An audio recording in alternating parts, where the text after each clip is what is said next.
All right. So we talked about two Democrats who have, garnered some interest. One because he's a complete dipshit, and one because sometimes she gives a really good take despite being a terrible candidate. Now we're going to talk about a guy who has probably never made an effect on another human being in his life. People see him speak and they just glaze over because who is this guy? Who the fuck is this guy? He looks in the mirror and he doesn't even recognize himself. He's like, who's that? Who is this in my mirror? Who are you? Who the fuck are you, man? That's how he looks at himself in the mirror. He doesn't even recognize himself because he is that forgettable. All right, this is human cardboard. All right, he is a cardboard cutout of a human being, which Chris Wallace is also a cardboard cutout of a human being. So it's two cardboard cutouts interviewing each other, talking to each other. That's what we're about to watch. And through this entire segment, he's opening his mouth. He's filling the air with noise pollution, but nothing is coming out. No one is understanding any words. The audience is like, huh? What did he say? Speak up. Speak up. Are those words? Are you speaking bat? Is that what bat sounds like? Okay, so let's just get to the fucking video, guys. It honestly pains me to have to listen to this again, but just bear with me. Here we go. You got into this Democratic presidential race pretty late, April 22nd. You're a third-term congressman, forgive me, sir, with almost no national profile. What makes you think, although it'll obviously explode after your appearance here today, what makes you think that you have a realistic chance of winning the Democratic presidential nomination? Good question. Because the most important thing to Democrats is beating Donald Trump and bringing this country together. And the hardest job I've ever had in my life is leading American troops in combat. It's bringing together a remarkably diverse group of Americans with different religious backgrounds, different political backgrounds, different political beliefs, and getting them united behind a common mission to serve our country. And that, I think, is exactly the kind of leadership that we need from the next president of the United States. I understand all that. I'm going to get into your foreign policy, but what makes you think you have politics is practical. Politics is tough. What makes you think you're one of, 22 in the field now? What makes you think you have a chance? There are a lot of people who are a lot better known than you are. Because I'm the only one with that experience. I'm the only one with that experience of uniting Americans in the most difficult circumstances imaginable.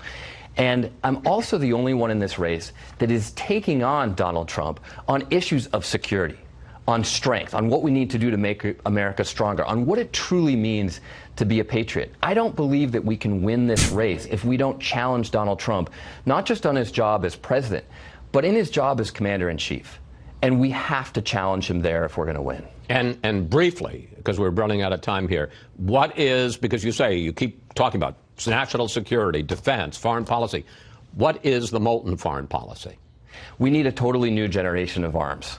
We need to be challenging China on developing artificial intelligence, on building a cyber wall to protect America, not building, a 5th century border wall. China had that debate 2,000 years ago about building a wall. We need a new generation of alliances because we have to make NATO relevant for today, because Russia is attacking us through the internet, not by sending tanks into Western Europe. And we need to make sure that we have a new generation of leaders to lead this charge. I think it's time for the generation that went to Iraq and Afghanistan to take over for the generation that sent us there. I have about a minute left. The DNC has set a June 12th deadline, which is a month from today, for deciding who is going to be in that first set of 2 debates at the end of June, Democratic. Let's just stop it there. So many fucking things to go over already. So much dumb shittery. All right. Because, the last minute of that clip is just pointless. Just totally pointless. Okay, so, I wrote so many things down, but then there were things that I missed over because I just totally glazed over the whole time he's talking, and it's hard to pay attention because he's so fucking boring, dude. And I had to take a few extra notes because there were things that I missed. Okay, I'm going to try to not do this out of order, but I feel like I am because I don't know. It's all just a blur, dude. It's all just a fucking blur. But who is this guy? I don't even know who he is. I don't even know what he represents. I think Massachusetts. I barely remember that. It barely registered because who gives a fuck? So, first of all, most important thing for Dems is beating Donald Trump. That might be true to some Dems, right? I could see that if they answer a poll. I could see many of them saying that. And also bringing the country together. And he said bringing people from different political backgrounds. I don't want to do that, dude. I don't want the fucking big tent party. I don't care about that anymore. It's pointless, dude. We are at war. As far as I'm concerned, the Republican Party is way out. Most of them are way out in fascist territory. There's a couple of, good eggs in there who are talking sense on some issues. Rand Paul on foreign policy, largely. Mike Lee, again, somewhat on foreign policy. There may be one or two others that you could get them to agree on once on a blue fucking moon. But in general, they are the opposition to us for a reason, because they disagree fundamentally on how they want the country to be run. I don't want to bring these people in for a fucking discussion. I want to defeat them. I'm having a hard time as it is defeating my own fucking party. And again, it's not my party, but I think it's the only party with the remotest chance of having any chance of having a progressive, wave that will reform the party to some extent and actually make party politics somewhat effective in changing some of these things. So I'm already fighting a battle within the party that we already are trying to change. I don't want to bother with those other fucking people because they are so obnoxious. The elected Republicans, let me put it that way. The elected Republicans. Of course, I will court the Republican voters because many of them, yes, are not beyond reaching. Okay, they're not all of them are too far gone, but bringing people together of different political backgrounds. This is not a business. This is not a unit in your division in the military, guy. And that's like the consistent thing you see from this guy, the consistent repetition and diarrhea of the mouth. Uniting people behind a common mission to serve our country. The country is full of fallible people, many of which don't agree with you on the fundamentals of how this country ought to be run. They don't fundamentally agree with the notion of democracy. In some cases, yeah, they literally don't fundamentally agree with democracy. They would rather put power in the hands of a few elites because they think those elites and the money managers in Wall Street know what the fuck they're doing, and they're the smartest guys in the room. This isn't true, but many of them believe this, okay? And those people are the opposition. We don't bring them in and say, all right, Republicans, how would you solve the financial crisis? How would you solve healthcare in the country? Because they've already given us answers, and their answers are incoherent, all right? So fuck off with this big tent party bullshit. I already hear it coming out of you, and I'm just not interested. Some people in this country are dying because they can't afford healthcare. I'm not having that conversation. Move the fuck out of the way. Some people don't care if I get thrown in jail to rot because I have a substance in my pocket. I'm not having a conversation with those people. Move the fuck out of the way. Drugs are not, I don't fucking care, okay? Drugs are not debatable. Legalize them. At least decriminalize them. Stop throwing people in fucking jail. Stop throwing my family in jail. Stop throwing my friends in jail. I'm not having that discussion in terms of electoral politics. If you're running as a Democrat, you have no chance. You have no fucking chance if you're going to get together with the people that want these things and compromise with them. Fuck that. I'm the only one with the experience. The only one with military experience. I see military experience as a negative. I see it as a negative. And you're not the only one. Tulsi Gabbard. She was in the military. She's a lot better of a fucking candidate than you are, dude. Way better. On the issues, way better. On her messaging, way better. On not taking corporate money, and we'll get to that, way better. So that's your claim to legitimacy? I have military experience. Okay, dude. And people get this through your head. Businessmen who want to run for president. America's not a business. It's a country. It's a government that you're supposed to be running. It's not, you will be in control of the military, but it's not a division. It's not a troop. It's not like we're rallying, huddle up everybody. We're going to go out there and we're going to fight this war to change laws. Like, at the end of the day, I guess it will be war in terms of passing legislation, but it's not like we're all in this together. Get the Republicans in, that's one division. The Democrats, that's one division. We just got to make this work as a cohesive unit. No, you were at war with those people, yet you want to act like they're in the same militia. bitch. They're not. Again, this is electoral politics. I will have debates with you guys if you're right-wingers, but this is someone who's running for the party that I want ostensibly to win under a real progressive like Bernie, and this guy doesn't agree to any of that shit, and he thinks he can just run Obama 2.0, Clinton 2.0, and like, people will love me. They fucking hate you. Not only that, they don't hate you, they don't even know who you are. Because you're boring. I'm the only one taking on Donald Trump on the issues of security.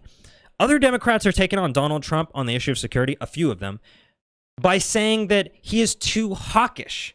And you're not saying that. You're saying we need to go to cyber war with people. We need to build the next generation of arms. I got news for you, guy. Our arms are already some of, if not the most sophisticated in the world. We have way too much of them, more than anybody else. Okay? No one is a conceivable threat to us. No one. Unless the rest of the world ganged up on us. And that's not going to happen unless people like you keep being a steaming pile of dog shit and fighting these ridiculous offensive wars. That's the only way other countries are going to get together and decide, all right, fuck this America shit, we got to stop them. If you just get off of everybody's back, then maybe we could cut down our military spending over time and we'll still be safe. Imagine that.